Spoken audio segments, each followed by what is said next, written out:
لاين. ده ايه ده؟ مش عارف الزبائن المفاتيح دول يا اسطى. الغريبة بقول لك ايه اهو؟ ما تروح تجيب لي قهوة بقى عشان دماغها تتفركش. انا هجيب لك فنجان قهوة طبعا ما هجيب لك بالشاي بس هي دي الفلوس يا اسطى. لا قول له بقى الحساب يطلع بالليل يبقى الحاسب اه. حاضر يا فقر الله. الغريبة ان الراجل الهام ده مراته حلوة وصغيرة وزي القمر. قوي قوي قوي يا عم الاسطى. هتبص. بص بقى. قول. انا بتناس مرتين في السنة. ايوه. من مراتي. مرة في العيد الصغير الصبح صباح الخير يا حبيبي هات العيدية. ايوه. وفي العيد الكبير صباح الخير يا حبيبي هات تجيب لي لحمة. ايوه. وهي عاملة ايه؟ هي مين؟ مراتك. الله يرحمها الله يرحمها هي بتاعتك تتفرج. الواحد دماغه اولا متأخر كده ليه؟ بقول لك الراجل مش عايز يدينا في الجنة ليه؟ بقول لك حساب كده قوي. بقول لك ايه؟ انا مش عايز شوف تقول من وشي وسيبني اشوف اللي ورايا. حاضر يا اسطى اديك قصة خالص بقى بالموبايل سايلنت اهو. ده انا زهقت والله.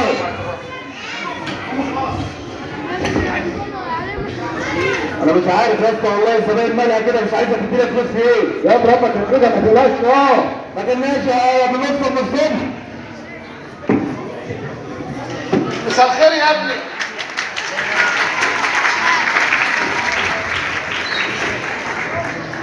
بقول مساء الخير يا ابني. هو ماله ده طرش والله خلاص ولا ماله؟ ما ترد يا انا مع الحاج انا مش فاضي انت خلاص اترسيت دلوقتي. حاضر هنلغي الموبايل سايلنت اهو. اوفر يابا. انت ما شاء الله بتسمع وبتتكلم اهو. من مالك؟ معلش يابا كنت واخد على خاطر الكلام شويه. اوفر يابا. دي ورشة يا ابني الاستسامح. ايه يا بنت تمام. خد يا ابني عايز اعمل برواز بالصورة دي.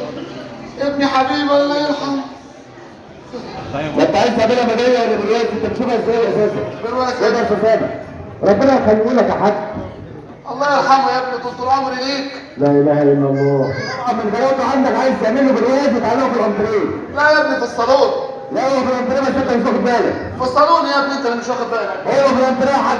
بقول لك في الصالون. يوه في الانتريه في الصالون خلاص يا حاج هنعمل لك البرواز وهنلاقي مسرح ما انت عايز. كتر خيرك يا ابني. اقدر استلمه امتى ان شاء الله؟ يوم الحد يا حاج ان شاء الله. يوم الحد.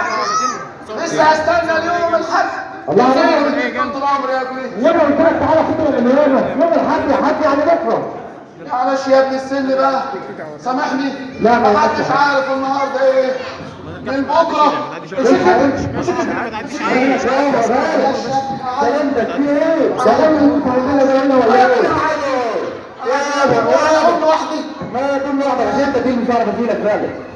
على بالك يابا. معلش يا ابني اصل انا عندي ضغط. يا عم وانا عندي مسؤوليه وعايز فلوس. والضغط رافع عليا شويه ومش هفوق الا لما اشرب ازازه بيره. روح هات لي ازازه بيره بس تكون مشبره. نعم اخويا بيره مشبره. ايوه يا باشا. الحق يا سفانه.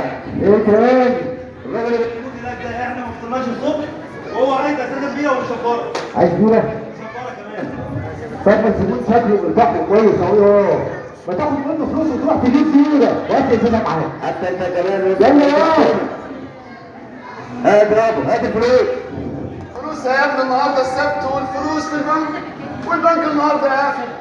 هاتها وابقى حاسبك مع البرواز وما تقلقش هديك البقشيش بتاعك مش هزعلك. لا هديك راس ما يطلعوش. بقى كده يا ابني. مين؟ كتر خيركم. اتفرجوا ورا مش محتاج نقول حاجه خلاص. لا مؤاخذة يا حاج. عشان العيال الصغيرة. كان نفسنا نعمل معاك الواجب. كتر خيرك لا يا كان ابني. نفسي الفلوس في بنزين واجيب لك ازازتين بيره. متشكرين يا ابني. بس يا حاج بقى انت عارف العيب مشكله وليه مصيره. كتر خيرك يا ابني. السلام عليكم. عليكم السلام ورحمه الله وبركاته.